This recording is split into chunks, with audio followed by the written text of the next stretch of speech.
We got President Trump heading to the Texas-Mexico border. Day 20 of this partial government shutdown. It seems that there's no deal in sight, at least right now. How is this affecting business and CEO sentiment here in the U.S.? Is it? Yes, of course it is.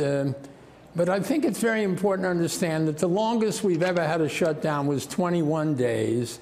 And that's because as they go on, it becomes more and more difficult for businesses to get permits, to get information, to go public when it's all scheduled. But it's very, very important for individuals because, you know, the gas station's not going to give them free gas, and they're not going to stop at the grocery store and find that. And you can't delay your mortgage, and then it gets really sensitive and difficult. I think the president made an interesting point on the way to the plane. He says, I still think we can make a deal. I think that's true. We wrote to everybody yesterday and said, take care of the DACA and take care of the dreamers, and let's get on with this thing and figure out what's the right and reasonable thing to do to protect our borders.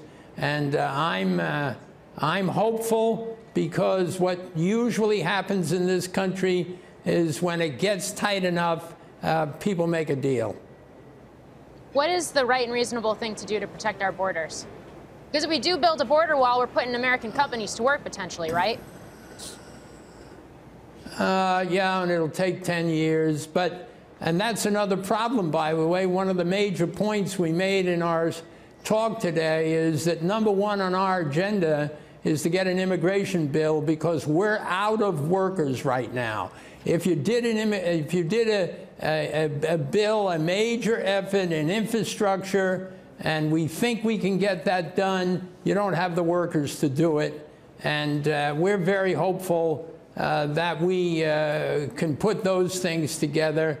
What do the companies and individuals think about all of this? They think it's getting difficult. It's time to make a deal, and I believe the government will.